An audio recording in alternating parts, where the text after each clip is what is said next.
स्वीकारिए सम्मान आपका स्वागत है। आइए अतिथि महान आपका स्वागत है। बधाई।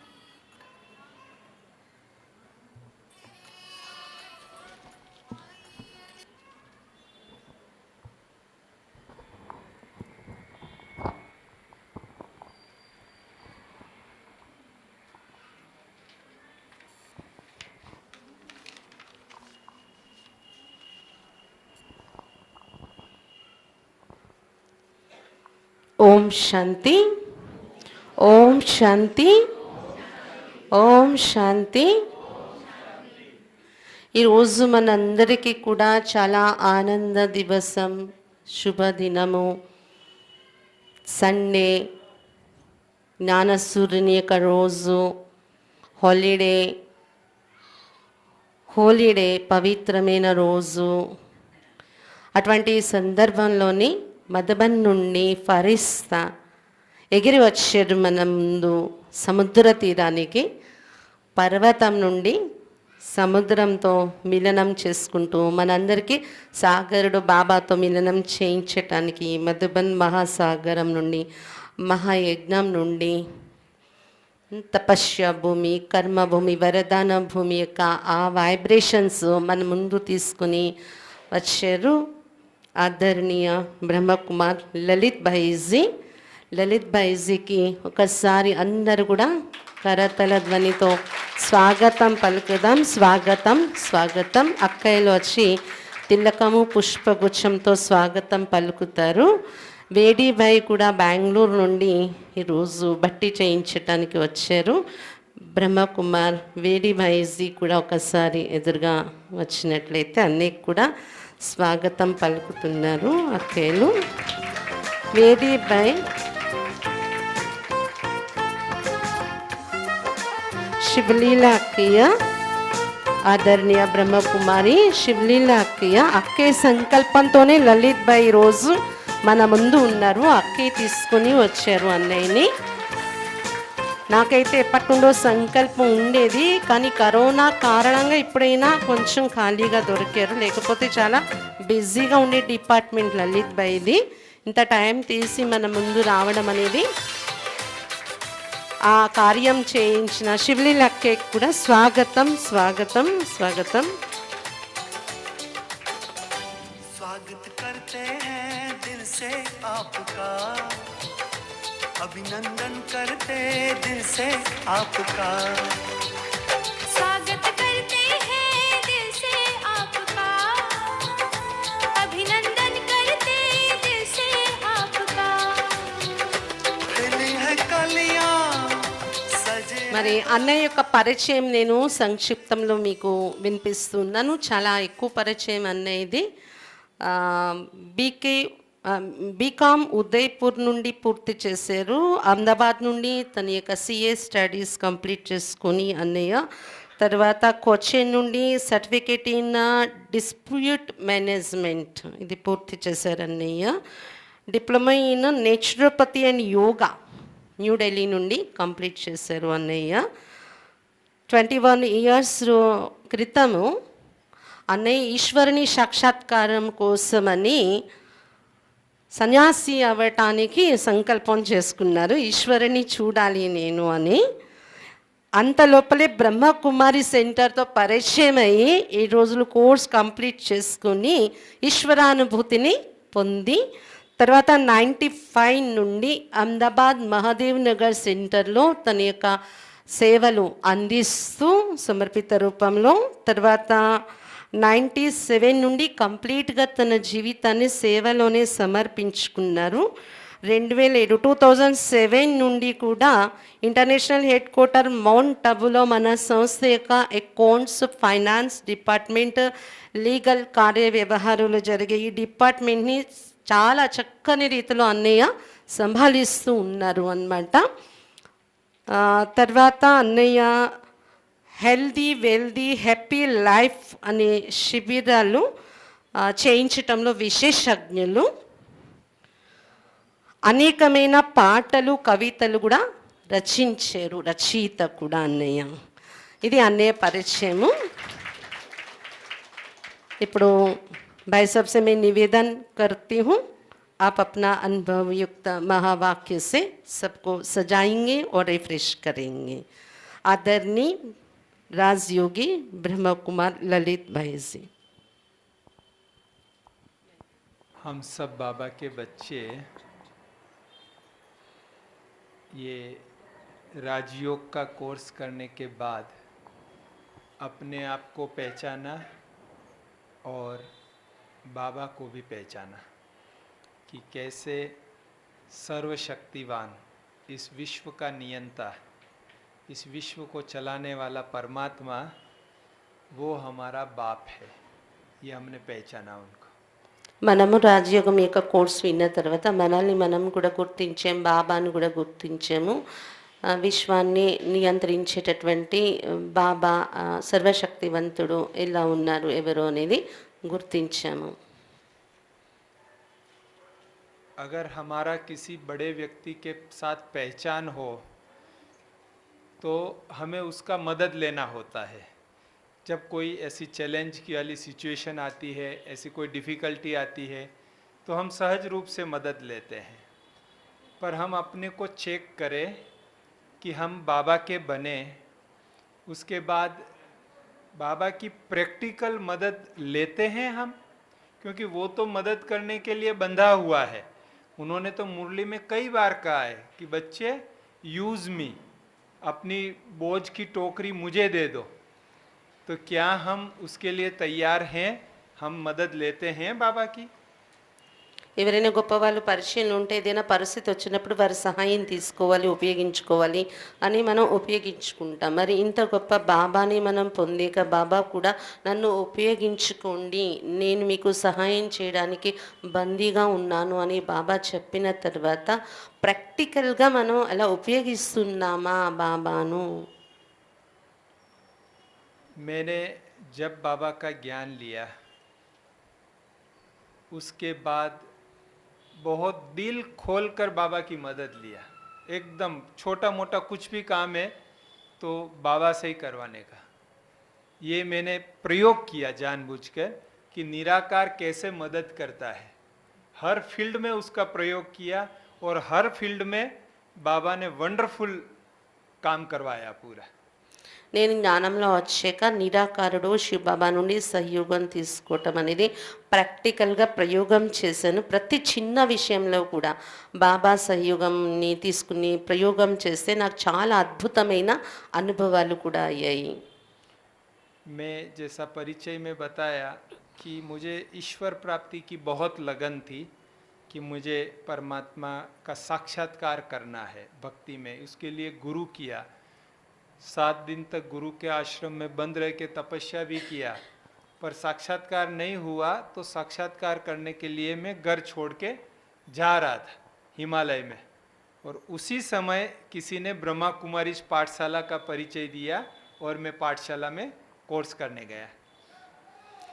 ఇప్పుడు పరిచయంలో వినిపించటం జరిగింది కదా, ఈశ్వరుని పొందాలి అనేటటువంటి తపనతో హిమాలయాలకి వెళ్ళిపోవాలని ప్రయత్నించారన్నయ్య. ఈలోగా ఈ బ్రహ్మకుమారి ఈశ్వరి విశ్వవిద్యాలయంలో కోర్సు చేయటానికి వెళ్ళడం జరిగింది.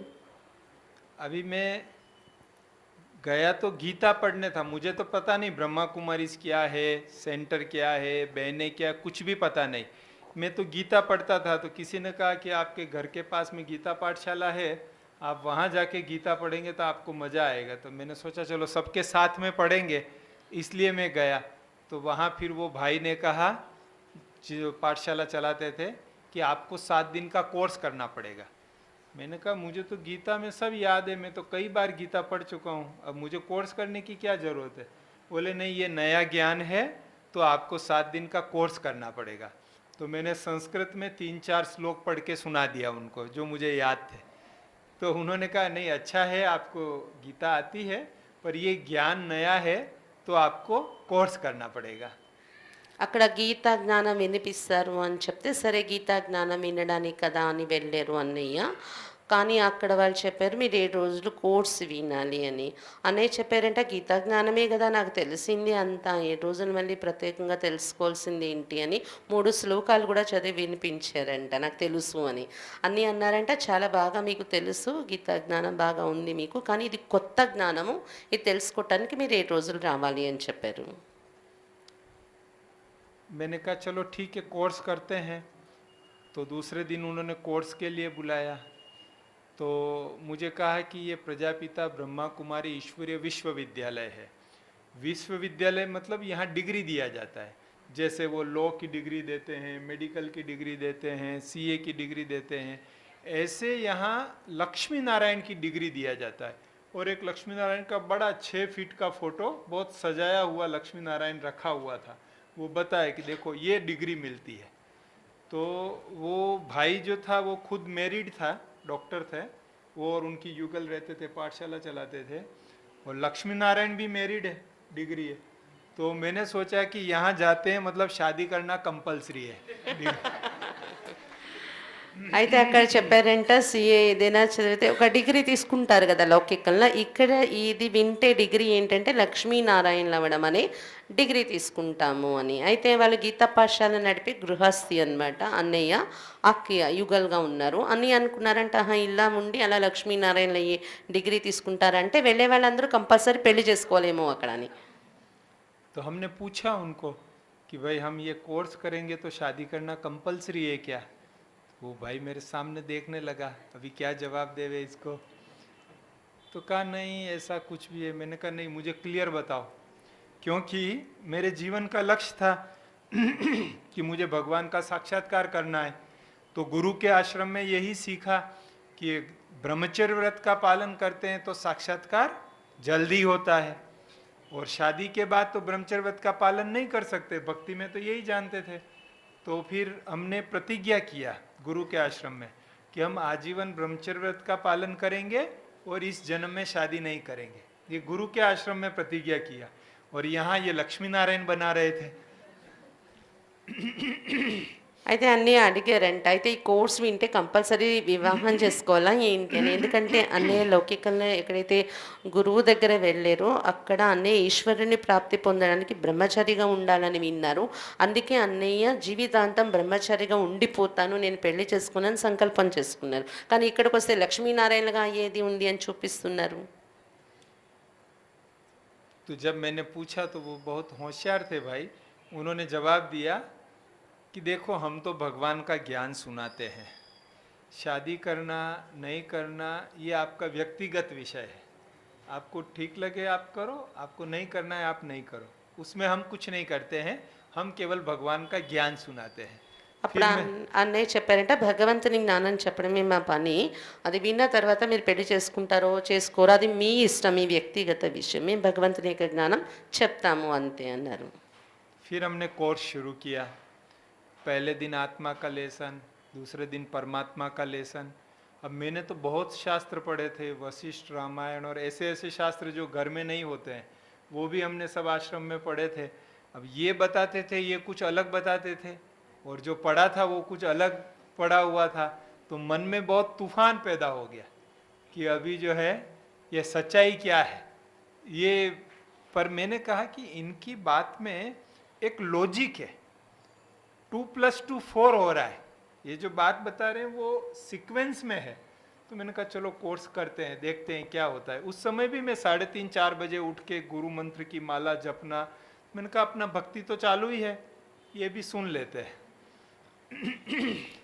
ఆత్మ పరిచయం ఏంది, పరమాత్మ పరిచయం ఏంది అలా అన్నీ చెప్తూ ఉన్నారు అన్నయ్య. అది అన్నయ్య చాలా చదివారు, వశిష్ఠ రామాయణము అటువంటి కొన్ని ఇంట్లో పెట్టుకొని అంత ఈజీగా అందరూ చదవరు, అలాంటివి కూడా నేను శాస్త్రాలు చదివి ఉన్నాను. అయితే చాలా లాజిక్గానే అన్నయ్య కూడా చెప్తూ ఉన్నారు. అయితే అన్నయ్య కోర్స్ అనేది వింటూ ఉన్నారు. ఉదయాన్నే లేచి మాల జపించడం అన్ని భక్తిలో నుండి కూడా అలవాటే, ఏముంది ఇది కూడా నేను చేస్తాను అనుకున్నారు. 5वें दिन जब सीढ़ी का लेसन हुआ 84 बर्थ का, तो ज्ञान एकदम क्लियर हो गया कि हाँ यही परमात्मा पिता है जो आकर सच्चा ज्ञान दे रहे हैं, और मैं आत्मा हूँ और मुझे इस ज्ञान से देवी देवता बनना है, ये एकदम क्लियर हो गया। जो साक्षात्कार करने के लिए मैं तड़प रहा था वो साक्षात बाबा मुझे मिल गए, ये मुझे अनुभव हो गया 5th डे। 5వ రోజు మెట్ల వరుస చిత్రం మీద చెప్పినప్పుడు ఇదే పరమాత్మ ఇచ్చే జ్ఞానము అనేది నిశ్చయం ఏర్పడిపోయింది అనమాట. ఈశ్వరుని సాక్షాత్కారం కోసం ఏదైతే సన్యాసం తీసుకొని మరి వెళ్ళిపోవాలనుకున్నారో ఆ ప్రాప్తి నాకు దొరికింది అని 5వ రోజుకి నాకు అనుభవం అయింది. फिर 7 दिन कोर्स पूरा हुआ। 8वें दिन उन्होंने मुझे मुरली में बुलाया, मैं मुरली क्लास में गया। मुरली के बाद उन्होंने मुझे सामने बुला के कहा कि आप अपना परिचय दीजिए। तो मैंने समझ के साथ, विश्वास के साथ परिचय दिया 8वें दिन कि ये शरीर का नाम ललित है, मैं अभी सीए का स्टडी कर रहा हूँ, ऐसे ऐसे मैंने पूरा परिचय दिया। तो उन्होंने पूछा कि आपके जीवन का लक्ष्य क्या है। 7 రోజులు కోర్స్ అయిపోయింది. 8వ రోజు మురళీకి రమ్మన్నారు. మురళీకి వెళ్ళిన తర్వాత అక్కడ క్లాస్లో అందరి ముందు పరిచయం చెప్పమన్నారంట. చెప్పమంటే పాత వాళ్ళు ఎలా చెప్తారో నా శరీరం యొక్క పేరు ఇది ఇలా ఇలా అంతా అలా ఆ మాదిరిగానే చెప్పారంట. చెప్పాక అక్కడ అన్నీ అడిగారంట, మీ లక్ష్యం ఏంటి అనేది కూడా చెప్పండి, ఇప్పుడు మీ జీవిత లక్ష్యం ఏంటి అని. तो उस समय भी मैंने पूरे विश्वास के साथ, होशो हवास के साथ, कॉन्शियसली मैंने यही रिप्लाई किया कि मैं सतयुग में पहले जन्म में श्री कृष्ण के साथ, जो कृष्ण का बेस्ट फ्रेंड है ना, 24 घंटा उसके साथ रहता है, वो पार्ट में प्ले करूँ।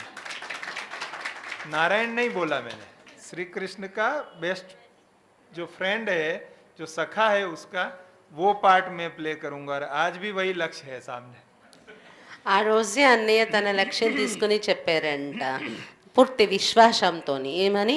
శ్రీకృష్ణుడితో సతీయుగంలో బెస్ట్ ఫ్రెండ్ అయి నేను పాత్ర అభినయిస్తానని. ఈరోజు కూడా అది నా లక్ష్యం. నారాయణ అని చెప్పలేదు నేను, శ్రీకృష్ణుడి యొక్క బెస్ట్ ఫ్రెండ్ అయ్యే పాత్ర అని.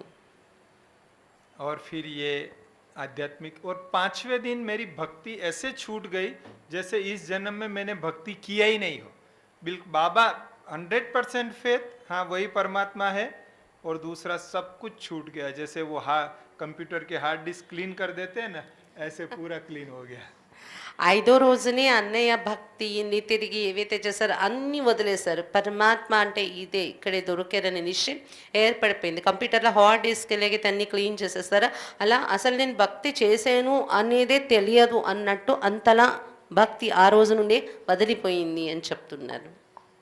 फिर हमने सोचा कि अभी हमको भगवान से काम करवाना है, भगवान को प्रैक्टिकल यूज करना है और अनुभव लेना है कि परमात्मा कैसे सब कुछ करता है, वो हमको प्रैक्टिकल करना है।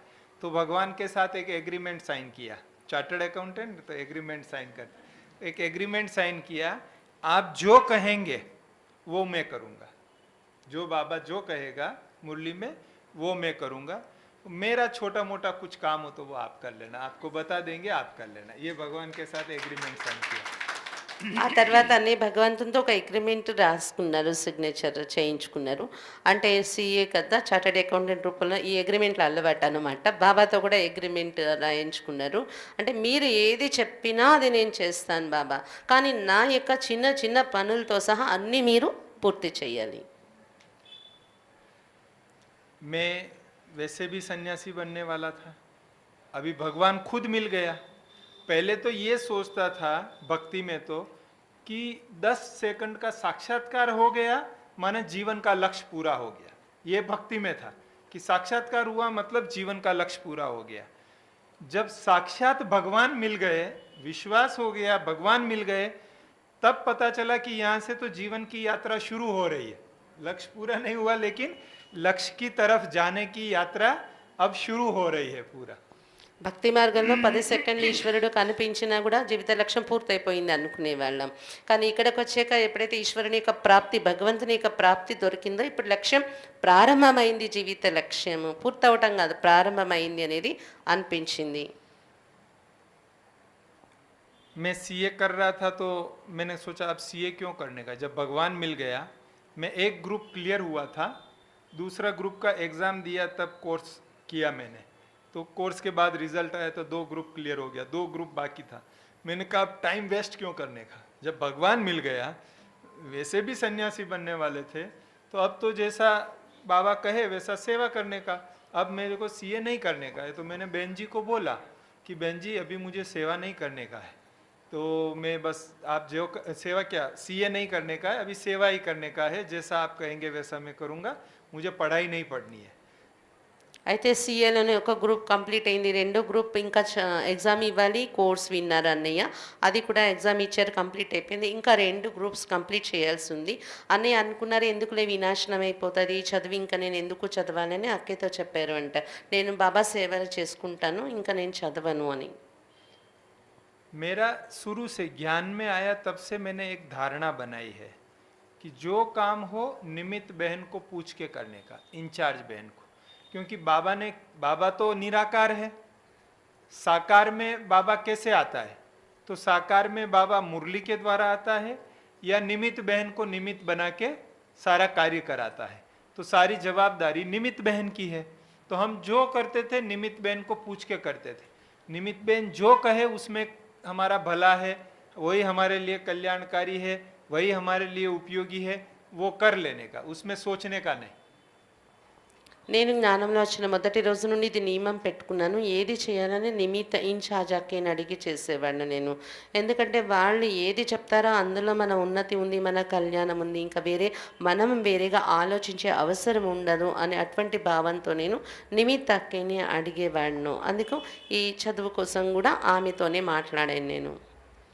तो जब हमने बहन जी को पूछा तो बहन जी ने कहा कि देखो जनरल सेवा कोई भी कर सकता है, लेकिन जो सीए वाली सेवा है वो सीए ही कर सकता है, और सब सीए पास नहीं हो सकते हैं। इसलिए आप ये नहीं सोचो कि टाइम वेस्ट हो रहा है, लेकिन यही सोचो कि ये पढ़ाई भी बाबा के लिए ही आप कर रहे हो, भविष्य में सेवा के लिए ही कर रहे हो, तो आप कैसे भी करके पढ़ाई करके ये डिग्री ले लो। ये बहन जी ने श्रीमत दिया। అయితే అక్కయ్య చెప్పారంటే జనరల్ సేవ ఎవరైనా చేస్తారు, సీఏ రూపంలోని ఇక్కడ యజ్ఞంలో సేవ చేయడానికి అందరూ అది చేయలేరు, సీఏ అయిన వాళ్ళే చేయగలరు, సీఏ అయిన వాళ్ళు అంటే అది అందరూ చదవలేరు, కాబట్టి నువ్వు ఈ డిగ్రీ కంప్లీట్ చేయాలి, ఈ రూపంలో సేవ నువ్వు చేయడు, ఇది కూడా సేవ కోసమే చదువుతున్నాను అనుకో, టైం వేస్ట్ అవుతుందని అనుకోకు అని శ్రీమతం ఇచ్చారు అక్కయ్య. मैं बाबा के रूम में गया, मेरी ये भी शुरू से आदत है कि कोई कार्य मुझे सौंपता है, चाहे सेंटर से, चाहे ऑफिस से, चाहे घर से, चाहे कोई भी फ्रेंड, कोई रिलेटिव, कोई भी कार्य मुझे सौंपता है, तो जो बाबा से एग्रीमेंट किया हुआ है ना, तो बाबा के रूम में जाके बाबा को बोल देने का कि बाबा ये कार्य है, बस उसको बता देने का। और ऐसे नहीं कि बाबा का फोटो है तो उसके सामने फोटो में जाके बताया, लेकिन बाबा की जैसे बाबा बैठा है, जैसे हम आपस में अभी कैसे बात कर रहे हैं, ऐसे बाबा बैठा हुआ है, घर में हम बड़ों से कैसे बात करते हैं, ऐसे बाबा के पास जाके बाबा को कह देते बाबा ये करना है। ये एक आदत बनाई हुई है। ఇంకొకటి అన్నీ అలవాటు చేసుకున్నారు ఏంటంటే ఏదైనా విషయము వచ్చినప్పుడు అది మనసులో వెంటనే బాబాతోని, పక్కనే మనుషులు ఉంటే ఎలా మాట్లాడుకుంటామో అలా బాబా రూమ్కి వెళ్ళే వరకు అని కాకుండా, బాబా రూమ్లో వెళ్ళినా ఎదురుగా మనిషి ఉన్నట్టు మాట్లాడుకోవడం, వెళ్ళని సమయంలో కూడా ఎదురుగా మాట్లాడడం, ఇది ఒక అలవాటు చేసుకున్నారు బాబా, ఇది ఉంది అని అలా చెప్పటం. तो हमने बाबा के पास जाके बोला बाबा मुझे पद पैसा पोजीशन नहीं चाहिए, मैं तो आपको मिलना चाहता था, आपको प्राप्त करना चाहता था, आप मुझे मिल गए, मेरे को सब कुछ मिल गया लाइफ में। ये सीए की डिग्री से अगर आपको भविष्य में कोई सेवा लेनी हो तो आप मुझे डिग्री दिला देना, मैं पढ़ने में टाइम नहीं लगाऊंगा, आपको डिग्री दिलाना है तो आप दिला देना, ये बाबा को बोल दिया। బాబా ఎదురుగా వెళ్ళి బాబాకి ఏం చెప్పారంటే అన్నయ్య, నాకు డబ్బులు, పోస్టు, పొజిషను అది నాకేమీ అవసరం లేదు, అంతా నాకు బాగానే ఉంది, ఇది సీఏ చేస్తే మీ సేవ జరుగుతుంది అవసరం అనుకుంటే మీరే ఈ డిగ్రీ చేయించాలి, నేను చదవడంలో నేను టైం ఎక్కువగా పెట్టను, కానీ మీరు డిగ్రీ ఇచ్చేయాలి నాకు ఈ సేవ ఉంది అంటే అని చెప్పారంట బాబాకు. मैं और मेरा कजिन ब्रदर दोनों एक ही रूम में किराए पर रहते थे और साथ में स्टडी करते थे। तो मैं तो सवेरे मुरली अमृत वेला, फिर मुरली क्लास में जाना, फिर सेवा करना, फिर जॉब करना, फिर शाम को आता, फिर थोड़ा बहुत सोया सोया पढ़ता था, कभी नींद आ जाती, बुक साइड में गिर जाती, मैं सो जाता था। वो दिन में 12-14 घंटा बैठ के नोट्स बनाना, स्टडी करना, वो सब करता था। तो मेरे को देखता था, तो मेरे को बोले, ललित मैं स्टैम्प पेपर पर लिख के दे सकता हूँ, तू सीए में पास नहीं हो सकता है। कि हम यहाँ पे इतना बैठ के स्टडी करते हैं, 2-5% रिजल्ट आता है, तू तो ऐसे सो जाता है आके, कब सो जाता है, क्या पढ़ता है, तू सीए पास नहीं हो सकता। इनका जो भगवान की इच्छा है। అయితే అన్నయ్య వాళ్ళ యొక్క కజిన్ బ్రదరు అన్నయ్య కలిసి రూమ్లో ఉండేవారు. అతను రోజంతా కూడా 10-12 గంటలు కష్టపడి చదివి కంఠస్థ చేసి అన్నయ్య మాత్రం ఎప్పుడు చూసినా పడుకొని ఉండిపోయేవారంట, ఇంకేదో వేరే పనులు అలా. అయితే అన్నయ్య వాళ్ళ కజిన్ అన్నారంట, లలిత్ నువ్వైతే పాస్ అవ్వలేవు సీఏ, నేను ఇన్ని గంటలు చదివితేనే 2% 5% నాకు వస్తుంది, నీకు ఇంకా నువ్వు ఎక్కడ పాస్ అయ్యే అవకాశం ఉంది అని అన్నారంట. लेकिन 1000 हाथ वाला भगवान कैसे क्या करता है, वंडरफुल है उसका। मैं एग्ज़ाम देता गया, रिजल्ट आता गया, एक के बाद एक करके दोनों ग्रुप में पास हो गया, मेरा सीए कंप्लीट हो गया, और मेरे 3 साल बाद वो मेरा कजिन जो है सीए पास किया। కానీ భగవంతుడి యొక్క నిర్ణయం ఎలా ఉంటుందో చూడండి. ఒకటి 2 గ్రూపులు ఒకటి తర్వాత ఒకటి అన్నయ్య పాస్ అయిపోయారు, కంప్లీట్ చేసేసారు. కానీ వాళ్ళ కజిన్ ఎవరైతే ఉన్నారో 3-4 సంవత్సరాలు పట్టిందంట కంప్లీట్ కావడానికి ఆయనకి. हमारे लौकिक परिवार में कोई ज्ञान में नहीं था। जब उनको पता चला मैं ब्रह्मा कुमारीज में जाता हूँ, तो और भी बहुत विरोध किया, बहुत विरोध हुआ। पिताजी ने तो घर में सभा किया, मुझे पूछा, मैंने कहा मुझे ऐसा जीवन जीना है, तो यहाँ तक बोला कि आज के बाद गांव में पैर रखा तो पैर काट दूंगा, यहाँ नहीं आने का है। तो उनका बहुत विरोध होता था। हमारे माता जी, दादी जी सब रोते भी थे, कैसे भी उनकी ये इच्छा थी कि मेरे मैरिज हो जाए मेरा, क्योंकि तीसरी पीढ़ी पर मेरा जन्म हुआ था। दादाजी को एडॉप्ट किया था, फादर को भी एडॉप्ट किया था, तीसरी पीढ़ी पर पहला मेरा जन्म हुआ, तो उनको बहुत एक्सपेक्टेशन था मेरे से, तो वो मोह था उनका। तो और वो यही समझते थे कि शायद यही ज़रूरी है, इसलिए वो ऐसा ही कहते थे, पर उनका सदा विरोध रहा उस समय बहुत। అయితే ఇంట్లో మాత్రం అందరి నుండి కూడా విరోధమే ఉంది. అమ్మ నాన్న, నానమ్మలు, అమ్మమ్మలు అందరి వైపు నుండి ఏడ్చేవారు కూడా అంట. బ్రహ్మకుమారి దానిలో ఎందుకు వెళ్తున్నావు అలా అంటే, వాళ్ళ ఆలోచన ఏంటంటే పెళ్లి చేసుకోవాలని. ఎందుకంటే వీళ్ళ ముత్తాతను కూడా దత్తత తీసుకున్నారంట, వీళ్ళ తాతను కూడా దత్తత తీసుకున్నారు, వీళ్ళ నాన్న కూడా దత్తత అయిన పుత్రుడు, ఈయన మాత్రము పుట్టారు ఇంట్లో అనమాట 3 తరాల తర్వాత. అందుకని చాలా ఆశలు ఉండేవి, ఈయన పెళ్లి చేసుకుంటాడు అది ఇది అనేసి. అందుకే వాళ్ళ నాన్నగారికి అయితే చాలా కోపం వచ్చేసి ఇంత మాట కూడా అన్నారంట, నువ్వు మరొకసారి ఊర్లో అడుగు పెట్టేవనుకో నీ కాళ్ళు నరికేస్తాను అన్నారంట. मैरिज के लिए बहुत प्रेशर चला, हमने काफ़ी बहाने बनाए। पहले बहाना बनाया कि अभी हम सीए कर रहे हैं, अभी नहीं करेंगे। फिर बहाना बनाया, सीए जब क्लियर हो गया, जॉब लग गया, फिर वो बहाना ख़त्म हो गया। फिर नया बहाना बनाया कि ऐसी कोई लड़की मिलेगी जो पवित्र रहना चाहती है तो हम शादी करेंगे, क्योंकि हमको पता था हमारे समाज में ऐसा कोई भी मिलेगा नहीं, और उनको समाज का ही चाहिए था। हमने कहा हम बच जाएंगे। लेकिन ड्रामा में ऐसा पेपर आया कि ऐसी लड़की भी तैयार हो गई, फिर तो हमारा पेपर और बढ़ गया वो सब। అయితే వాళ్ళు అన్నయ్య అలాగా నెపం చెప్తూ దాటించారంట. సీఏ చదువుతున్నాను కదా ఇప్పుడే చేసుకోను, తర్వాత ఉద్యోగం వచ్చింది ఇప్పుడే చేసుకోను, ఉద్యోగం అయిపోయిన తర్వాత మళ్ళీ అన్నయ్య చెప్పారంట, అలాంటి అమ్మాయి సెట్ అవ్వాలి నాకు, వాళ్ళు కూడా పవిత్రంగా ఉంటాం బ్రహ్మచారిగానే ఒప్పుకుంటే అప్పుడు నేను చేసుకుంటాను అని. అలాంటి వాళ్ళు దొరకరు కదా, అవ్వదులే అనుకున్నారని, కానీ అలా కూడా సెట్ అయిపోయారంట. ఇలా ఇటువంటి పరీక్షలు పాస్ చేయాల్సి వచ్చింది. अभी हम बाबा को बहुत याद करें कि बाबा भक्ति में कहते हैं द्रौपदी की लाज बचाई थी।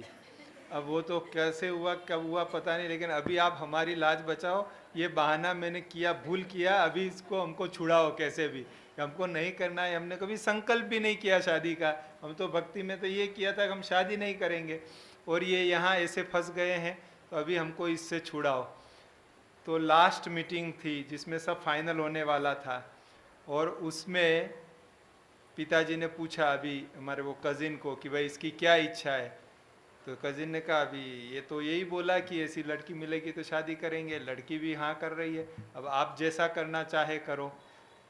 तो बाबा ने ऐसा, मैं इतना बाबा को याद कर रहा था, इतना योग कर रहा था, बाबा अभी कैसे भी आप मुझे बचा लो, ये एकदम लास्ट मोमेंट है कि जिसमें मुझे बचाना है, फिर आगे मैं गलती नहीं करूँगा, ऐसा बाबा को बहुत याद कर रहा था। लास्ट में पिताजी बोले अगर इसको ऐसा ही रहना है तो ये अकेला ही बहुत है, 2 को लाके क्या करेंगे। అయితే అలా అయింది. అన్నీ అనుకున్నారు. ఇదేంటి నేను అనుకున్నాను మళ్ళీ ఇది కూడా అయిపోతుంది. ద్రౌపది మర్యాద భగవంతుడు రక్షించాడంటారు. ఇప్పుడు నా మర్యాద రక్షించు బాబా అందరి మధ్యను. నేను ఇలా మాట అన్నాను, దొరికేశారు. ఇప్పుడు పెళ్లి చేసుకోవాలంటున్నారు ఎలా అని. లాస్ట్ మీటింగ్ పెట్టారు ఫైనల్ చేయటానికి మ్యారేజ్ది అనమాట. ఇంక ఇంత టైంకి పీక్ టైంకి వచ్చేసాక ఇప్పుడు ఎలా, నేను ఏం చెప్తాను బాబా మీరే రక్షించండి. చాలా బాబాని జ్ఞాపకం చేశారు, యోగం చేశారు. అయితే అనుకోకుండా వాళ్ళ నాన్నగారి నోటి నుండి ఈ మాట వచ్చిందంట, ఆ అమ్మాయి కూడా పెళ్లి చేసుకుని నీతో పాటు పవిత్రంగా ఉండాలంటే చేసుకుంటే ఏంటి, చేసుకోకపోతే ఏంటి, ఇద్దరు వచ్చి పడే బదులు ఒక్కడు ఉంటే చాలు అన్నారంట. बाबा को इतना थैंक्स किया दिल से कि बाबा आपने मुझे बचा लिया, मेरा जीवन बचा लिया, नहीं तो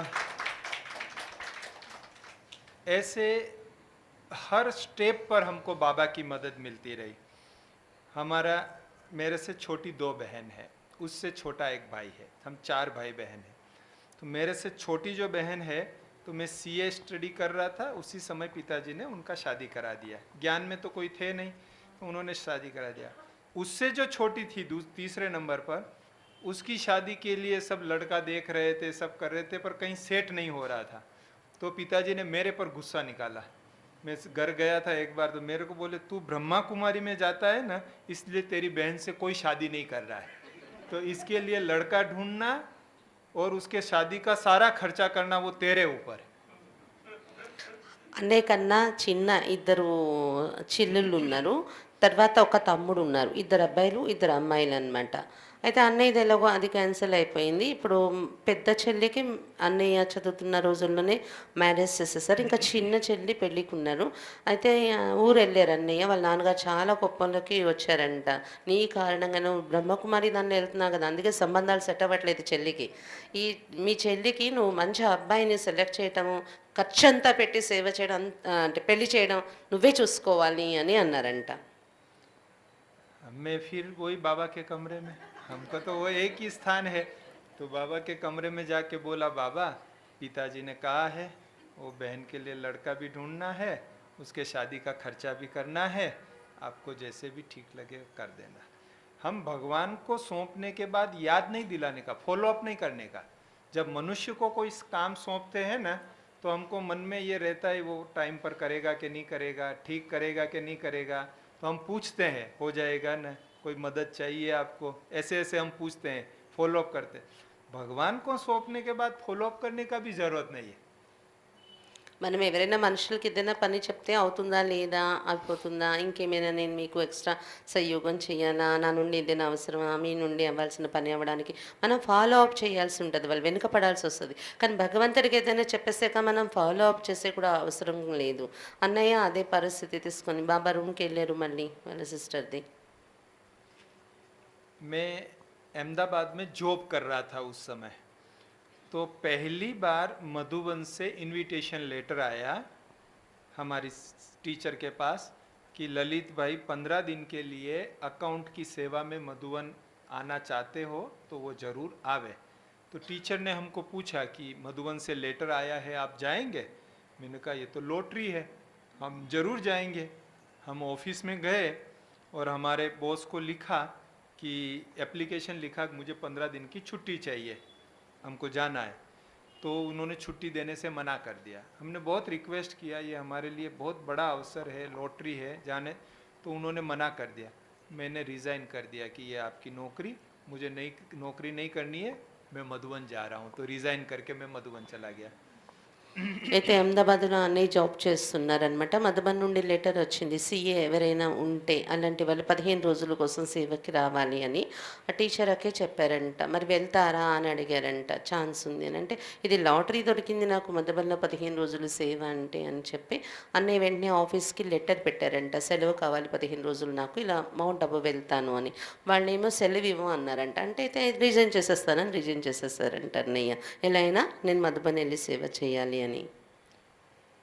मैं मधुबन सेवा करके आया 15-20 दिन। अभी मैं किराए के कमरे में रहता था, तो उसका किराया देना, खुद खर्चा खुद का, फिर बहन की शादी के लिए भी पैसा इकट्ठा करना था, और नौकरी भी चला गया था, और बैंक में तो मेरे कोई बैलेंस होता ही नहीं था। सो ऐसी सिचुएशन में ड्रामा ने लाके खड़ा कर दिया हमको। అది ఎటువంటి పరిస్థితి అయిపోయిందంటే, మధుబన్ వెళ్ళాను, సేవ చేశాను, వచ్చాను. ఇప్పుడు జాబ్ నా దగ్గర లేదు, డబ్బులు కూడా ఏమీ కూడబెట్టి లేవు. నేనున్న రూమ్ రెంట్ కట్టుకోవాలి, నా పోషణ కూడా నేను చేసుకోవాలి, మళ్ళీ చెల్లి పెళ్ళి కోసం కూడా నేను డబ్బు తీయాలి. ఇప్పుడు నా దగ్గర జాబ్ కూడా లేదు. అలాంటి పరిస్థితిలో డ్రామా తెచ్చి నన్ను నిలబెట్టేసింది. हमने बहन जी को पूछा कि बहन जी अभी मेरे पास 3 ऑप्शन है, या तो मैं अहमदाबाद में कोई दूसरा जॉब ढूंढूं, या उस समय थोड़ी बात चल रही थी विदेश में कहीं जॉब के लिए वहाँ जाऊं, या अपना खुद का सीए का ऑफिस चालू करूं, प्रैक्टिस चालू करूं। आप जो कहेंगे वो मैं करूंगा। ये तीनों ऑप्शन में से आप बताइए मुझे। అయితే అక్కయ్యకు సెంటర్లో ఇన్ఛార్జ్ అక్కయ్యకు అడిగారంట. ఒకటి, నేను ఎక్కడైనా ఇంకో కంపెనీలో జాబ్ వెతుక్కోవటము. రెండవది, విదేశాలలో ఛాన్స్ ఉందంట, అక్కడ వెళ్ళి నేను జాబ్ చేయటము. లేదా మూడవది, నా సొంతంగా నేను నాది పెట్టుకొని చేయటము. ఈ మూడింట్లో ఏది చెయ్యాలి అని అడిగారంట. बहन जी ने कहा कि आप अपना खुद का सीए का प्रैक्टिस चालू करो। अब खुद का सीए का ऑफिस चालू करने के लिए हमको कोई ऑफिस किराए पर लेना पड़े, उसको डिपॉजिट देना पड़े, उसमें फर्नीचर बनाना पड़े, और कोई क्लाइंट भी तो होना चाहिए। मैं तो अहमदाबाद में नया था, मैं तो राजस्थान से गया था, उदयपुर से, तो अहमदाबाद में नया था, तो किसका ऑडिट करेंगे, कब फीस आएगी, खर्चा कौन निकालेगा। लेकिन बहन जी ने कहा तो मैं जिस कमरे में किराए पर रहता था उसी कमरे के एड्रेस पर विजिटिंग कार्ड छपवा के फ्रेंड्स में डिस्ट्रीब्यूट कर दिया कि हमने सीए का काम शुरू किया है। అయితే ఆ ఆఫీస్ తీసుకోవాలి, రెంట్ కట్టాలి, ఫర్నిచర్ తయారు చేసుకోవాలి. అక్కే చెప్పారు సొంత ఆఫీసే పెట్టుకోండి మీరు ఈ 3 ఆప్షన్స్లో అని. దానికోసం మరి ఖర్చు తీయాలి కదా, అసలు లేదు అన్నీ దగ్గర. మరి క్లయింట్ కూడా రావాలి. అన్నీ రాజస్థాన్కి చెందినవారు. ఇప్పుడు గుజరాత్లో వచ్చి ఆఫీస్ పెడితే క్లయింట్స్ కూడా దొరకాలి, ఎవరు తెలిసిన వాళ్ళు కూడా ఉండాలి కదా. ఇవన్నీ ఆలోచించి మరి అక్కే చెప్పారు కాబట్టి అదే చెయ్యాలి నేను అని అన్నీ ఏం చేశారంటే, ఏ రూమ్లో అయితే అన్నీ ఉంటున్నారో ఆ రూమ్ అడ్రస్సే విజిటింగ్ కార్డ్ ప్రింట్ చేసేసి అందరికీ, ఫ్రెండ్స్కి అందరికీ పంచిపెట్టారంట. నేను నా ఆఫీస్ सीए प्रैक्टिसది ప్రారంభిస్తున్నాను అని. 20 दिन हुआ, जस्ट फर्स्ट 20 डेज, और मेरे को इतना काम मिला जो मेरे पूरे साल की सैलरी के बराबर होता था। इतना काम 20 दिन में ही मिल गया। अब ये 1000 हाथ वाले की कमाल है ना। 20 రోజులైంది మొదలుపెట్టి ఆఫీసు. ఎంత పని అన్నికి వచ్చిందంటే ఆఫీస్ పని, సంవత్సరానికి శాలరీ ఎంత ఉంటుందో అంత డబ్బు వచ్చేలాంటిది పని వచ్చిందంట నీకు. माना भगवान का कार्य करने का कैसा रीत होता है वो हम सोच भी नहीं सकते। భగవంతుడు సహాయం చేసే విధి ఎలా ఉంటుందో ఆ రీతి మనం ఆలోచన కూడా చేయలేము అసలు. फिर अभी 10 दिन और निकला, मतलब 1 मंथ हुआ, तो अहमदाबाद का एक सीनियर चार्टर्ड अकाउंटेंट जो मुझे पहचानता था वो मेरे पास आया। वहाँ सेंटर पर मैं मुरली क्लास में गया था तो वहाँ मिला, मेरे को बोला आपने प्रैक्टिस शुरू किया है। मैंने कहा हाँ, कि आज आप मेरी ऑफिस आना। तो मैं उनकी ऑफिस गया, तो उन्होंने कहा देखो मेरे पास इतना काम है, इतने फाइल्स है, इतने क्लाइंट है, पर मुझे पार्टनर की ज़रूरत है, तो अगर आप मुझे पार्टनर के रूप में ज्वाइन करेंगे तो मैं आपको इतना % शेयर दूंगा। लेकिन अब कोई पुरानी फर्म में पार्टनर के रूप में ज्वाइन करना हो तो उसको गुडविल का पैसा देना पड़ता है, तो वो पार्टनर बनाता है। तो मैंने कहा भाई साहब मेरे पास तो पैसे नहीं है आपको देने के लिए गुडविल का, तो मैं कैसे पार्टनर बन सकता हूँ। बोले नहीं, कोई पैसे का ज़रूरत नहीं है, ये मेरा ऑफिस है, ये टेबल चेयर, आप बैठिए, काम शुरू करिए, इसी महीने से मैं आपको इतना % शेयर दे दूंगा। అక్కడ ఒక 10 రోజులు అయ్యాక అక్కడ క్లాస్‌లో సీఏ ఆఫీస్ నడిపించే ఒక అన్నయ్య వస్తారు. ఆ అన్నయ్య అడిగారంట, "మీరు మీ సొంతంగా ఆఫీస్ ప్రాక్టీస్ స్టార్ట్ చేశారా?" అంటే, "అవును" అన్నారంట. "మరి నాకు చాలా క్లయింట్స్ వస్తున్నారు. నాకు పార్ట్నర్ కావాలి. మీరు పార్ట్నర్‌గా చేస్తారా?" అని. పార్ట్నర్ కావాలంటే ఈయన కొంత పెట్టుబడి పెట్టాలనమాట. "నా దగ్గర అసలు డబ్బులే లేవు కదా! నేను ఎలా తీసుకుంటాను" అంటే అతను అన్నారంట, "డబ్బులేమీ మీరు పెట్టక్కర్లేదు. మీకు ఒక చైర్, టేబుల్ ఇచ్చేస్తాము. ఆఫీస్‌లో కూర్చోండి. మీరు వర్క్ చేయండి" అన్నారంట. అది అన్నయ్యకి దొరికేసింది 10 రోజుల్లో. मैंने उनको जवाब दिया कि मैं शाम को आपको बताऊंगा। मैं फिर बहन जी के पास गया और बहन जी को पूछा। मेरे को जूता भी लेना होता ना तो बहन जी को पूछ के लेता। समर्पित नहीं था मैं, घर में रहता था, पर शुरू से आदत है कि बहन जी को पूछ के करने का, ताकि हमारी जवाबदारी नहीं, बहन जी की जवाबदारी। कुछ गलत भी हो जावे तो बहन जी जवाबदार, बाबा जवाबदार, हम फ्री। तो उनको पूछ के, हमको जाता है क्या है पूछने में, हमको कुछ फर्क तो पड़ता नहीं पूछने में, पूछ लिया तो हम फ्री हो गए। तो बहन जी को पूछा कि बहन जी अभी वो पार्टनर्स के रूप में ज्वाइन करने को कह रहे हैं, तो क्या करें? तो बहन जी ने कहा कि पार्टनर आप ज्वाइन कर लो। तो फिर मैंने वहाँ पार्टनरशिप ज्वाइन किया। आप देखिए 1 महीने में मुझे फर्निश्ड ऑफिस और सीनियर सीए का पार्टनर बनने का चांस बाबा ने दे दिया। అయితే మళ్ళీ అక్కయ్యని అడిగి చెప్పాలి గదా! నేను సాయంత్రం చెప్తాను అన్నారంట అన్నయ్య. ఎందుకంటే అన్నయ్య అలవాటు కనీసం చెప్పులు, బూట్లు తీసుకోవాలన్నా కూడా అక్కయ్యని అడగకుండా తీసుకోరంట. ఎందుకంటే నిమిత్ అక్కయ్యని అడిగేసామనుకోండి, అది ఏదైనా ఇంకా బాబాది, ఆ నిమిత్ అక్కయ్యది బాధ్యత అని తేలికైపోయినట్టు ఫీల్ అయ్యేవాడును అని చెప్తున్నారు. అయితే అక్కయ్యని అడిగారంట, సరే తీసుకోమన్నారు. అయితే అక్కడేంటంటే అంతా ఇన్ని రోజులు ఈ నెల రోజుల్లోని రెడీమేడ్ ఫర్నిచరు, టేబుల్, ఆఫీసు ఉన్నది ఆయనకి దొరకటము అనేది అది బాబా చేసినటువంటి సంయోగం కదా. जिस महीने में मैंने ऑफिस ज्वाइन किया, उस महीने में वहाँ एक नया सोर्स ऑफ इनकम शुरू हुआ, बिल्कुल नया, जिसका कोई पहले नहीं था। एक नया इनकम शुरू हुआ, उसमें मेरा शेयर भी मुझे बड़ी रकम मिलती थी हर मास। तो 8-9 मास में ही बहन की शादी के लिए जितना पैसा चाहिए था वो 8-9 मास में इकट्ठा हो गया। जॉब करता तो 5 साल में भी इकट्ठा नहीं होता। तो कैसे बाबा ने जॉब छुड़ा के प्रैक्टिस चालू कराया और 8-9 महीना में वो पैसा इकट्ठा हो गया। అయితే అక్కడ ఒక ఇన్కమ్ స్టార్ట్ అయిందంట అన్నయ్య అక్కడ వెళ్ళిన తర్వాత. అది ఎంత ఇన్కమ్ అంటే దాంట్లో పర్సంటేజ్ అన్నయ్యకి వస్తుంది కదా, పార్ట్నర్షిప్ కాబట్టి. ఏదైతే వర్క్ వచ్చిందో దాంట్లో పర్సంటేజ్ వస్తుంది. 8 నెలల్లోని అది ఎంత డబ్బు వచ్చిందంటే వాళ్ళ చెల్లి పెళ్ళి కూడా చేయడానికి సరిపోయేంత డబ్బు వచ్చేసిందంట. फिर मैं और संयोग से एक बहुत अच्छा परिवार मिल गया, बहुत अच्छा लड़का मिल गया, तो बहन का वहाँ फिक्स हो गया, शादी हुई, बहुत अच्छी शादी हुई। हमारे पिताजी सोचे इसकी नौकरी चली गई, इसके पास पैसा नहीं है, फिर ये कहाँ से पैसा लाया, लोन लिया, क्या किया, क्योंकि निराकार तो उनको दिखाई नहीं देता है कि वो कैसे मदद कर रहा है, वो तो उनको नहीं पता है। लेकिन बहुत अच्छी शादी हो गई, बहुत धूमधाम से सब कुछ हो गया। शादी के बाद हमारे पिताजी और वो लड़के के पिताजी बैठे थे साथ में घर पर, मैं भी वहाँ बैठा था। तो वो लड़के के पिताजी बोले हमारे पिताजी को कि अपना कोई परिचय नहीं था, फिर भी हम आपकी लड़की को ले जा रहे हैं, पता है क्यों ले जा रहे हैं? तो पिताजी ने पूछा बताइए। तो उन्होंने कहा कि जब पहली बार आप और ललित जी हमारे घर पर आए थे लड़का देखने के लिए, तब हमने इनको देखा तो हमने सोचा जिस घर में इतना गुणवान और धार्मिक प्रवृत्ति वाला भाई है तो उसकी बहन कितनी अच्छी होगी जो हमारे घर को संभालेगी, इसलिए हम आपकी बच्ची को ले जा रहे हैं। అయితే ఈ విధంగా డబ్బులు వచ్చాయి, మంచి అబ్బాయి దొరికాడు, చూశారు అన్నయ్య. వాళ్ళ నాన్నగారు వెళ్ళి పెళ్ళి కూడా చేసేసారు వాళ్ళ చెల్లికి అన్నమాట. తర్వాత మ్యారేజ్ కార్యక్రమం అంతా అయిపోయాక వీళ్ళ నాన్నగారు మరి అబ్బాయి వాళ్ళ నాన్నగారు అన్నయ్య కూడా కూర్చున్నారు అంట. అప్పుడు అన్నయ్య ఆ అబ్బాయి వాళ్ళ నాన్నగారు అన్నయ్య వాళ్ళ నాన్నగారితో అంటున్నారంట. ఏమని? "మీ అమ్మాయిని చేసుకొని ఎందుకు తీసుకెళ్తున్నాం తెలుసా మేము మా ఇంటికి?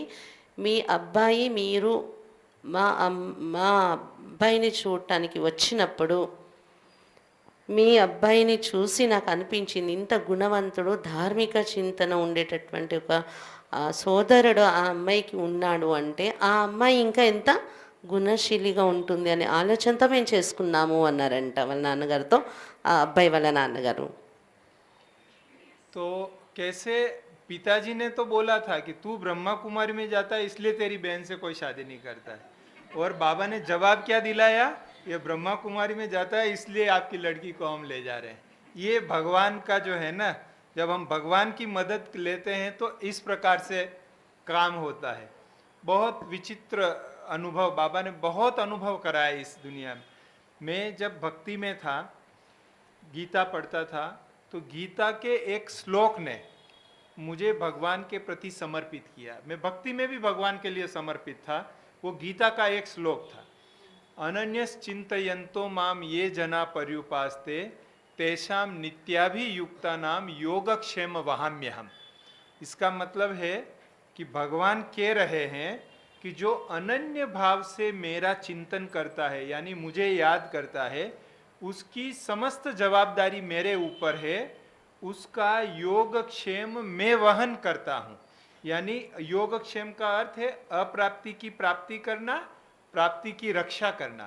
तो मैंने कहा जब भगवान गारंटी ले रहा है तो ये तो सस्ता सौदा है, केवल उसको याद करने का। शर्त क्या है? अनन्यस चिंतयन्तो माम, अनन्य भाव से उसको याद करने का, बाकी सारी जवाबदारी उसकी। मैंने कहा ये तो जिंदगी भर फ्री हो गए हम, तो केवल उसको याद करने का, बाकी सब काम वो करेगा। तो इस श्लोक ने मुझे भगवान पर समर्पित किया। అయితే అన్నయ్య వాళ్ళ నాన్నగారు అనేవారు, నువ్వు బ్రహ్మకుమారి దానిలో వెళ్తున్నా అందుకే చెల్లి పెళ్ళి అవ్వట్లేదని. కానీ వాళ్ళ చెల్లి వాళ్ళ మామగారు ఏమన్నారు, బ్రహ్మకుమారి ఒక అన్నయ్య ఉండడం వల్లే మేము ఆ అమ్మాయిని చేసుకున్నామని. ఎంత బాబా అక్కడ చేంజ్ చేసేసారు చూడండి వాళ్ళ భావాలని, ఇంత రిజల్ట్ బాబా చూపించారు. అసలు సమర్పణ భావన అనేది అన్నయ్యలో ఎలా వచ్చిందంటే గీతలో ఉన్న ఒక శ్లోకం, ఎవరైతే అనన్యమైనటువంటి భావంతో నన్ను జ్ఞాపకం చేసుకుంటారో వాళ్ళ యొక్క బాధ్యత అంతా నేను తీసుకుంటాను, వాళ్ళ యోగక్షేమాలని నేను చూసుకుంటాను అని. యోగక్షేమాలు చూసుకోవటం అంటే అర్థం ఏంటంటే ఆ ప్రాప్తి నుండి ప్రాప్తి వైపు తీసుకెళ్ళడం, ప్రాప్తులను రక్షించటం అతడు చూసుకుంటాడు అనేది నాకు ఈ గీతా శ్లోకం బుద్ధిలో ఉండడం వలన ఇక్కడికి వచ్చాక ఇది ప్రాక్టికల్గా చూసారు కదా. బాబాకి చెప్తూ ఉంటే బాబా చేసేస్తూ ఉన్నారు. ఇంతకన్నా చౌక వ్యాపారం ఇంకేముంది? కేవలం అతన్ని జ్ఞాపకం చేస్తే చాలు, అంతా మనకి. అయితే ఒక్కటి షరతు, అనన్యమైన చింతన పెట్టి అనన్యమైన భావనతో జ్ఞాపకం చేయాలి. మనం చేస్తే అంతా అతడే చూసుకుంటాడు. हमें उस पर अटूट विश्वास होना चाहिए कि अटूट विश्वास है तो बाबा मदद के लिए बंधा हुआ है। मैं अहमदाबाद में जिस कमरे में किराए पर रहता था वो एक बीके भाई का मकान था। नीचे वो और उसकी युगल रहते थे, ऊपर मुझे किराए पर दिया हुआ था। उनकी बहन गांव में रहती थी, वो बहन का पोर्शन था तो मुझे किराया दिया था। तो एक दिन मेरे को वो भाई बोले कि वो जो बहन, उनकी बहन है, उनका ग्रैंड सन पोता, उसका कॉलेज में एडमिशन हो गया अहमदाबाद में, तो वो 15 दिन के बाद सारा सामान लेके रहने आएगा, तो आपको रूम चेंज करना है। तो मैंने कहा ठीक है। मैं फिर बाबा के रूम में जाके बाबा को बोल दिया, बाबा रूम चेंज करना है 15 दिन में, आप कहीं भी देख लेना। అయితే అన్నయ్య రెంట్కి ఎక్కడైతే ఉన్నారో కింద యుగల్స్ ఉన్నారు, వాళ్ళు పైన వాళ్ళ సిస్టర్ వాళ్ళ ఇల్లు అద్దెకిచ్చారనమాట. అందులో అన్నీ ఉంటున్నారు. అయితే వాళ్ళు ఒక రోజు వచ్చి చెప్పారంటే 15 రోజుల్లో మీరు ఇల్లు ఖాళీ చేయాలి, ఎందుకంటే వీళ్ళు ఈ ఓనర్స్ ఇక్కడ వచ్చి ఉంటారు అనేసి. అయితే సరే అన్నారు. వెళ్ళి బాబా రూమ్లో కూర్చొని చెప్పారంట, బాబా 15 రోజుల్లో ఇల్లు ఖాళీ చేయాలి, మీరు ఎక్కడైనా చూడండి ఇల్లు నా కోసం అని. अभी मैं कोई रूम देखने नहीं गया, कहीं पर भी देखने नहीं गया। वो भाई ने जरूर 2-3 रूम देखे पर पसंद नहीं आए। नहीं, 14 दिन निकल गया, एक दिन बाकी था लास्ट में। तो मैं मुरली क्लास में मुरली करके नीचे उतरा तो बहन जी ने मुझे पूछा कि ललित भाई आपको रूम शिफ्ट करना है? मैंने कहा जी बहन जी करना है। बोले कब करना है? मैंने कहा आज करना है। तो कहीं देखा है? मैंने कहा नहीं देखा है। तो हंसने लगे कि रूम शिफ्ट करना है, आज करना है, देखा भी नहीं है, चिंता भी नहीं है, बिल्कुल। तो हंसने लगे। फिर वो हंसते हंसते अंदर गए, अंदर से एक की चेन लेके आया। की चेन में 8-10 चाबियाँ थी, मेरे हाथ में रखा और मुझे कहा कि ये एक मकान है, 3 मंजिल का मकान है, 8-10 कमरे हैं, पूरा खाली पड़ा है, ये आप संभालो, ये यूज़ करो। 14 రోజులు అయిపోయిందంట. అన్నయ్య అయితే ఇల్లు చూడలేదు, ఎక్కడ వెతకలేదు. 14వ రోజు సెంటర్కి వెళ్ళారు అంట. ఒక అన్నయ్య వాళ్ళ ఇల్లు అనమాట అది. అక్కయ్య అడిగారంట, లలిత్ భాయ్ మీకు ఇల్లు మార్చాలా మీరు అంటే అవును అన్నారంట. ఎక్కడైనా చూసుకున్నారంటే లేదు అన్నారంట. నవ్వారంట అక్కయ్య. ఎప్పుడు మార్చాలంటే ఈరోజే మార్చాలి, ఇల్లు చూడలేదు, చింత లేదు అని నవ్వారంట అక్కయ్య. తర్వాత లోపలికి వెళ్ళి తాళాల గుర్తు తెచ్చి ఇచ్చారంట అన్నయ్య చేతికి. అందులో తాళాలు చూపించి 7-8 గదులు ఉన్నాయి, 3 అంతస్తుల భవనం, ఈ భవనం అంతా నువ్వే చూసుకో ఈ రోజు నుండి అని తాళాలు ఇచ్చారంట. అక్కడ నువ్వు ఉండి నువ్వే చూసుకో అని. मुझे कितना रूम चाहिए था? 1 रूम किचन चाहिए था, और बाबा ने तो पूरा बंगला ही दिला दिया। अब हम जो मांगते हैं ना, मैं इसलिए भी भगवान से मांगता नहीं हूँ, क्योंकि हम इतना ऐसा ही मांगेंगे, और वो जो है वो तो देने वाला तो महासागर देता है, तो हम फिर क्यों मांगे इतना सा? वो हमारे लिए जो अच्छा होगा वो ही कर देगा। हम केवल बस खाली उस तक समाचार दे देवे, बाकी सब वो कर लेता है। विश्वास होना चाहिए, विश्वास है तो सब कुछ पूरा होता है। అయితే నాకు ఒక గది కావాలి కానీ పూర్తి బంగ్లాయే ఇచ్చేసారు బాబా. అందుకే బాబాని నేను ఏది అడగను కూడా. అతనికి సమాచారం చెప్తే చాలు, అతడు మనం అడిగితే ఇంత అడుగుతాం కానీ అతడు ఇస్తే అంత ఇస్తాడనమాట. అందుకు సమాచారం చెప్తే చాలు, అతనే చూసుకుంటారు. కానీ అతని పైన పూర్తి దృఢమైన తెగని నమ్మకము, విశ్వాసం అనేది ఉండాలి మనకు. एक गांव में एक संत कथा कर रहे थे। कथा में बोला कि आपको भगवान पर विश्वास रखना चाहिए, भगवान आपका सब कार्य कर देगा। आप अगर पेड़ से नीचे गिरेंगे, नीचे तलवार भी होगी तो भगवान आपको बचा लेगा, जैसे प्रहलाद को बचाया ऐसे आपको भी बचा लेगा। ऐसे ऐसे वो भगवान की महिमा कर रहा था। फिर कथा पूरी हुई, सब अपने अपने घर गए। शाम को वो संत नहाने के लिए नदी पर जा रहा था, तो उसने देखा दूर एक व्यक्ति पेड़ पर ऊपर चढ़ रहा है, फिर नीचे उतर रहा है, फिर चढ़ रहा है, फिर नीचे उतर रहा है। तो उसको हुआ ये क्या है, तो वो नज़दीक गया, जाके देखा तो नीचे एक तलवार खड़ी है, वो व्यक्ति ऊपर चढ़ रहा है, फिर नीचे उतर रहा है, फिर ऊपर चढ़ रहा है, फिर नीचे उतर रहा है। అయితే ఒక సాధు చెప్పాడు అంట కదా, భగవంతుడి పైన మనం నమ్మకం పెట్టుకొని అతని పైన అంతా వదిలేస్తే తను మనల్ని రక్షిస్తూ ఉంటాడు. ఒకవేళ మనం చెట్టు మీద నుండి కింద పడుతున్నాం, కింద కత్తి ఉంది, కత్తి మీద మనం పడేదే ఉంది అన్నా కూడా అక్కడ కూడా భగవంతుడు మనల్ని రక్షిస్తాడు అని చెప్పారంట అన్నయ్య. అతని మీద పూర్తి విశ్వాసం పెట్టుకుంటే అని. ప్రహ్లాదుడిని ఎలా రక్షించారు స్టోరీస్ విన్నాం కదా అలా అని. అయిపోయాక కథ పూర్తయిపోయింది, అందరూ వెళ్ళిపోయారు. ఈయన నది దాటి వెళ్ళడానికి వెళ్తున్నాడు సాధు గురూజీ. ఒక వ్యక్తి ఒక చెట్టు పైన ఉన్నాడు, దిగుతున్నాడు. ఇక్కడ చూస్తే కింద ఒక కత్తి ఇలా పెట్టి ఉందంట. ఎందుకు దిగుతున్నాడు అనేది గమనించాడు ఆయన గురువు. तो वो संत ने पूछा कि भाई तुम ये क्या कर रहे हो? तो उसने कहा महाराज आपने ही तो कहा था, भूल गए कि क्या कहा था? कहा आज आपने कथा में कहा था कि नीचे तलवार भी होगी, ऊपर पेड़ से गिरोगे तो भी भगवान बचा लेगा, तो मैं वही प्रयोग कर रहा हूँ। तो महाराज ने कहा प्रयोग कर रहे हो तो फिर ऊपर से नीचे गिरो ना, उतर क्यों रहे हो वापिस, तलवार पर गिरो। तो वो कहा कि मैं गिरने के लिए ऊपर चढ़ता हूँ, पर तलवार देखता हूँ तो मन में विचार चलता है कि वो नहीं आया तो क्या होगा, वो नहीं आया तो क्या होगा। అయితే ఈ సాధుజీ అడిగారంటే ఏం చేస్తున్నావు ఇక్కడ నువ్వు ఇలా అంటే, మీరే చెప్పారు కదా కత్తి మీద పడినా కూడా చెట్టు మీద నుండి భగవంతుడు రక్షిస్తాడని, అది నేను ప్రయోగం చేస్తున్నాను. అయితే మరి దిగడం ఎక్కడం ఎందుకు చేస్తున్నావు అంటే, అదే నేను ప్రయోగం చేయాలనే ఈ కత్తి పెట్టుకున్నాను, కానీ పైకి ఎక్కిపోయాక మళ్ళీ అంటే పడిపోవాలి కదా, ఎక్కడం దిగడం ఎందుకు చేస్తున్నావు అంటే, పడిపోదామని నేను అనుకుంటున్నాను, కానీ ఆ కత్తిని చూసేటప్పటికి ఒకవేళ అతడు రక్షించడానికి రాకపోతే ఏమవుతుంది అనే ఆలోచన నాకు వచ్చేస్తుంది అని.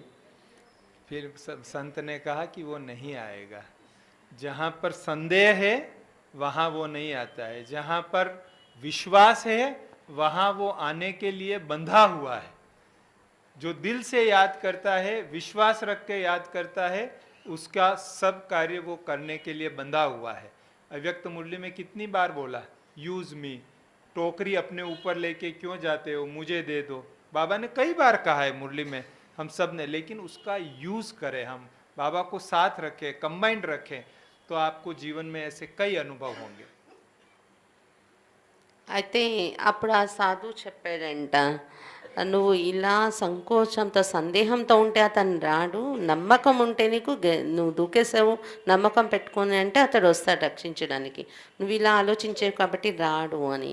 కాబట్టి బాబా సహయోగం మనం తీసుకోవాలన్నా కూడా మనకు అటువంటి ఆ నమ్మకం అనేది ఉండాలి. ఎన్ని అవ్యక్త మురళిల్లో కూడా బాబా చెప్పారు, నన్ను ఉపయోగించుకోండి, నా సహాయం నా నుండి తీసుకోండి, నేను బందీ అయి ఉన్నాను అని. కాబట్టి అంత నమ్మకం మనం బాబా మీద పెట్టుకుంటే బందీ అయి ఉంటారు బాబా. ये भागवत तो बहुत लंबी चौड़ी है। ये 28 ईयर्स में बाबा ने बहुत बहुत अनुभव कराए हैं। रात दिन बैठे तो भी पूरा नहीं होता है। ये मुझे तो नशा इस बात का रहता है कि भागवत का एक अध्याय मेरे नाम का है। बाबा ने इतने अनुभव कराए हैं। ఈ భాగవతం వినిపిస్తే రాత్రి పగలు కూర్చున్నా తరగదు. నాకైతే నష ఉంటుంది, భాగవతంలో ఒక అధ్యాయం నాదే ఉందేమో అంత అనుభవాలు బాబా ఈ 28 సంవత్సరాల్లో చేయించారు. ఇది నాకు నష ఉంటుంది అని చెప్తున్నారు. हम यही शुभ भावना शुभ कामना रखते हैं कि आपने भी बाबा को सबको पहचाना है, इसीलिए आज यहाँ आकर बैठे हैं या दूर से भी सुन रहे हैं, तो आप भी हर कदम पर बाबा की मदद का अनुभव करें, कंबाइंड स्वरूप बन के उसकी मदद लें, उसको याद करें। वो यहाँ तक कहा है कि हमारे सोचने का काम भी वो कर लेता है। अगर हम भगवान का ध्यान करते हैं तो हमारे सोचने का काम भी वो कर लेता है। इतना तक बाबा की मदद मिलती है। पर हम इस जीवन में प्रयोगी बने, इस राजयोगी जीवन में प्रयोगी बने, हम अपने ऊपर ही बोझ लेकर नहीं चले।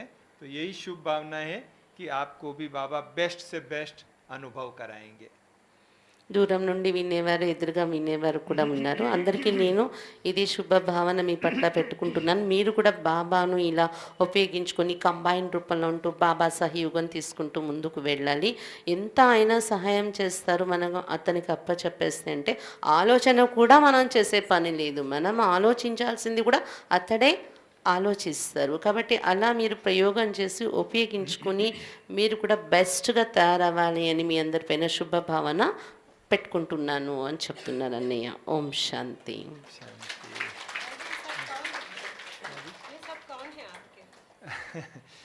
हम बहन जी का बहुत बहुत थैंक्स करते हैं, जो बहन जी ने हमें यहाँ इनवाइट किया, और आप सभी जो हमारे 84 जन्मों के संबंधी हैं। हम सब 84 जन्मों में संबंध में आएंगे ना, तो हमारे 84 जन्मों के संबंधियों के दर्शन करने का लाभ आपने दिया, इसलिए आपका बहुत बहुत थैंक्स करते हैं।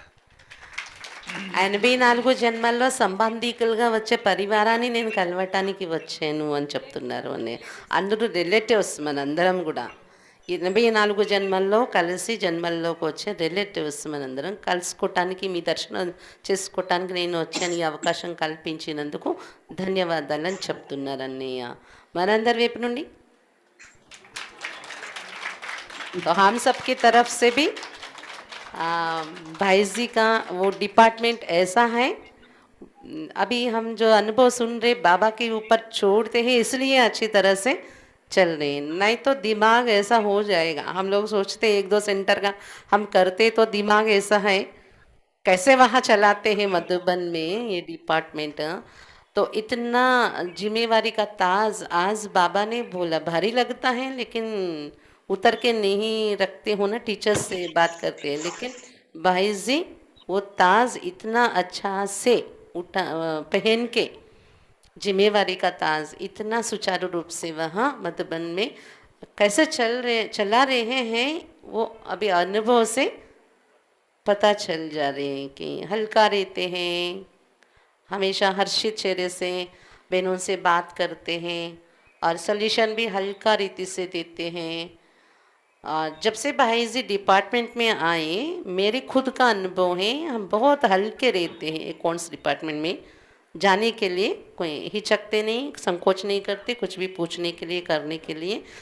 इतना अच्छा इजीली वो सॉल्यूशन हमें देते हैं, और हमें लगता है भाई जी जो हमें सॉल्यूशन दिया, राय दिया उस डिपार्टमेंट की तरफ से, तो वो हमें माननी चाहिए, वो उसमें भलाई है, अच्छाई है, ऐसा लगता भी है। मना पहले ज़माने में अकाउंट्स में मेरा खुद का अनुभव है, थोड़ा डरना बात करने के लिए ऐसा होता था, लेकिन इतना इजी हो गई हम, इतने बड़े भाई से, इतना बड़े नॉलेज वाले से बात कर रहे, ऐसा नहीं लगता है। मना नॉलेज मना सीए की नॉलेज के पास हम जो गलती कर दिया, कुछ भी गलती हो गया तो क्या हो जाएगा, ऐसा डर नहीं रहता बहनों का।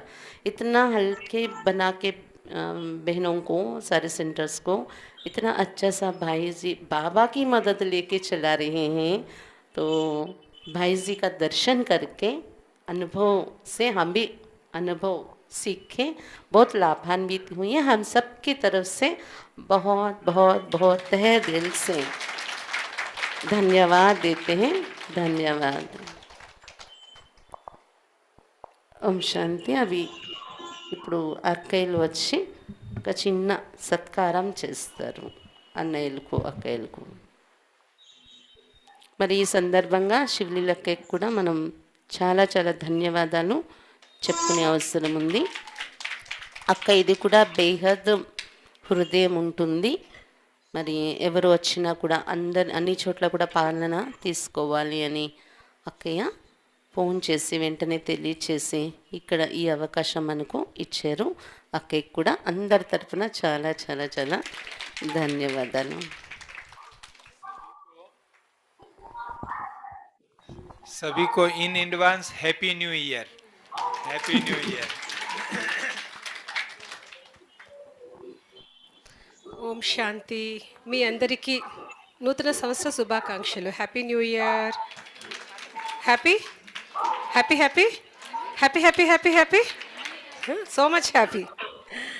భాగవతం వినేసరికి సో హ్యాపీ న్యూ ఇయర్. ఈరోజు అన్నయ్య మురళీనగర్లో ఒక క్లాస్ చేశారు, 3 సూత్రాలది. అది రికార్డింగ్ క్లాస్ ఉంటే నేను అక్కకి పంపిస్తాను. న్యూ ఇయర్ కోసం చాలా బాగుంది అది కూడా. నేను షార్ట్ అండ్ స్వీట్గా ఒక 1-2 మినిట్స్లో చెప్తాను. మనం ఫుల్ ఆఫ్ పాజిటివ్గా ఉండాలంటే 3 సూత్రాల కార్యక్రమం. రోజు 101 టైమ్స్ గుడ్ విషెస్, ఎవరికైనా దేనికైనా ఎప్పుడైనా, వస్తువు కావచ్చు, వ్యక్తి కావచ్చు, ఏదైనా ఓకేనా. 101 టైమ్స్ గుడ్ విషెస్ ఇవ్వాలి. 51 టైమ్స్ మనం థ్యాంక్స్ చెప్పాలి. అది మీరంతా ఆలోచించండి, క్లాస్ వినండి, షార్ట్కట్లో చెప్తున్నాను. 21 టైమ్స్ అప్రిసియేషన్ చేయాలి, అభినందించాలి. ఇది చేస్తే సత్యుగంలో ఫాస్ట్ అయిపోతారంట. 3 formula. 101 good wishes, 51 times thanks, 21 times appreciation. Class వినండి, నేను అక్కే ఫార్వర్డ్ చేస్తాను. ఇది మినిమం అని చెప్పారు. ఇది చేస్తే లాస్ట్లో వస్తాము. ముందుకెళ్ళాలంటే ఇంకా ఎక్కువ చేయాలి, స్కై టచ్ చేసే అంత చేయాలి. ओके, तो वो एक क्लास भाई साहब ने मुरली नगर में किया, बहुत अच्छा लगा मुझे कि वो हम लोगों को प्रैक्टिकल करना ही है, और भाई साहब उस चीज़ में माहिर है. इसलिए तो वो लास्ट में आके 93 में उन्होंने ज्ञान लिया, लेकिन आज देखो कहाँ है. और भाई साहब के पहले अकाउंट्स डिपार्टमेंट में 5 भाई साहब जैसा चार्टर्ड अकाउंटेंट्स मोस्ट सीनियर, उनके रहते हुए भी बाबा ने उन भाई साहब को, रमेश भाई जी की जो जगह है, बाबा ने और बड़ों ने कितना दिल में स्थान दिया होगा. इसलिए तुरंत बड़े भाई जी के बड़े डिपार्टमेंट और 7 अपनी सिस्टर ऑर्गेनाइजेशंस है ना, सेक्रेटरी है भाई जी, मैनेजिंग कमेटी का मेंबर है. और एवरीडे 50 कॉल्स 50 కాల్స్ వస్తాయి. 50 మెయిల్స్కి రెస్పాన్స్ ఇవ్వాలి. ఈరోజు మాకు వాట్సాప్, నిన్న టీచర్ అక్కలు కూడా కొంచెం చేశారు. ఈరోజు మార్నింగ్ మొత్తం మొబైల్ ఖాళీ ఉంది. వాట్సాప్ అని చెకింగ్ అయిపోయింది, ఈమెయిల్స్ చెకింగ్ అయిపోయింది, ఎస్ఎంఎస్ ఖాళీ అయిపోయింది, టెలిగ్రామ్ ఖాళీ అయిపోయింది. ఫుల్ అప్డేట్ ఉంది మొబైల్. మీరు చూసుకోండి, ఇప్పుడు మీవన్నీ నిన్న మొన్న కూడా ఉండింటాయి. ఇంకా వాట్సాప్లో రెస్పాన్స్ లేదు. అంత అప్డేట్. तो थैंक यू बाबा, परफेक्ट बनाने के लिए परफेक्ट भाई जी को हमें नए साल में गिफ्ट के रूप में भेजे हैं. Thank you. ఓం శాంతి. శశి అక్కయ్యకి థ్యాంక్ యూ. మీ అందరికీ థ్యాంక్ యూ. శాంతి. मुझे तुमने दाता बहुत कुछ दिया है,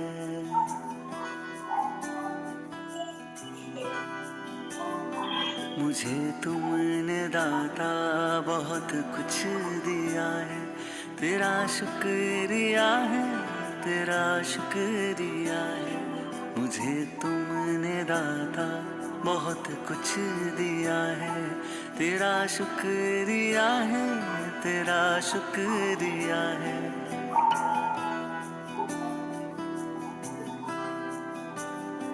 ना मिलती अगर दी हुई दात तेरी, तो क्या थी जमाने में औकात मेरी. तुम्ही ने तो जीने के काबिल किया है, तेरा शुक्रिया है, तेरा शुक्रिया.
तुझे देख कर जग वाले पर,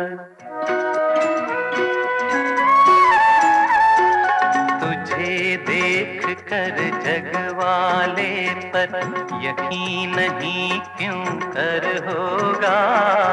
तुझे देख कर जग वाले पर यकीन नहीं क्यों कर होगा. जिसकी रचना इतनी सुंदर, वो कितना सुंदर होगा, वो कितना सुंदर होगा. ओ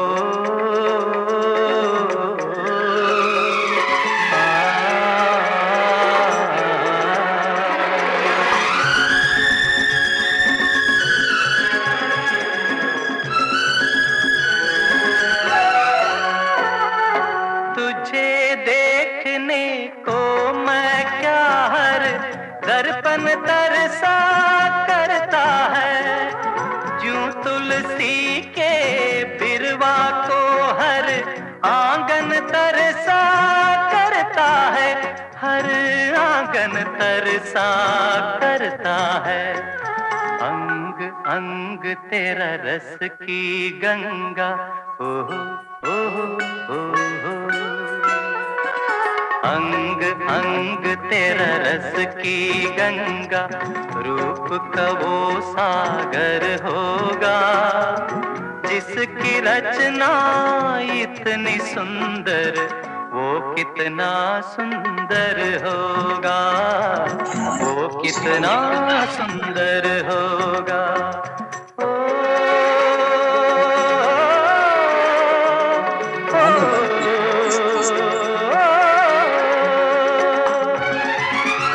అది చేసి చేసి పెట్టేస్తాను అలాగే చూడు అందేసుకుంటున్నావన్నీ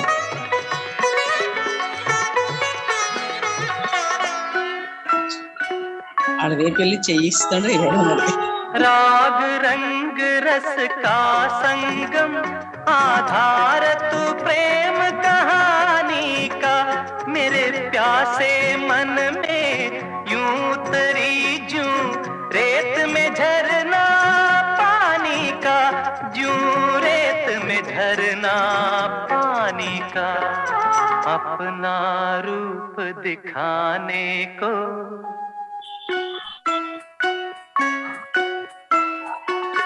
अपना रूप दिखाने को, तेरे रूप में खुद ईश्वर होगा, जिसकी रचना इतनी सुंदर, वो कितना सुंदर होगा।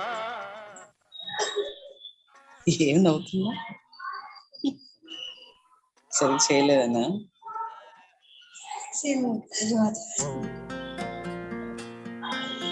అన్నీ చేయబట్టిన ధైర్యం లేదు పాపం.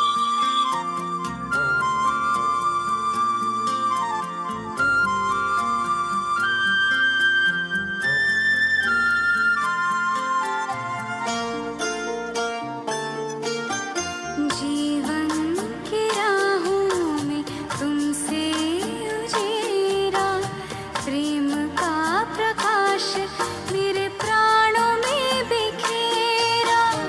जीवन की राहों में तुमसे उजेरा, प्रेम का प्रकाश मेरे प्राणों में बिखेरा।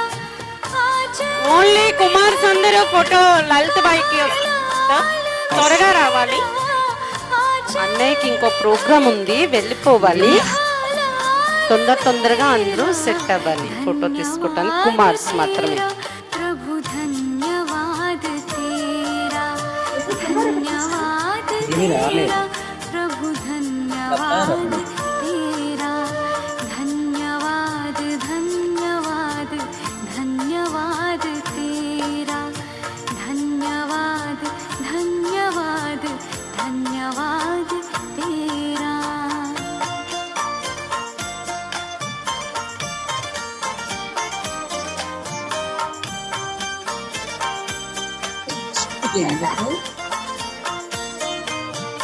ज्ञान तो बहुत था पर खुद से अनजान थे, आत्मज्ञान पाते हुए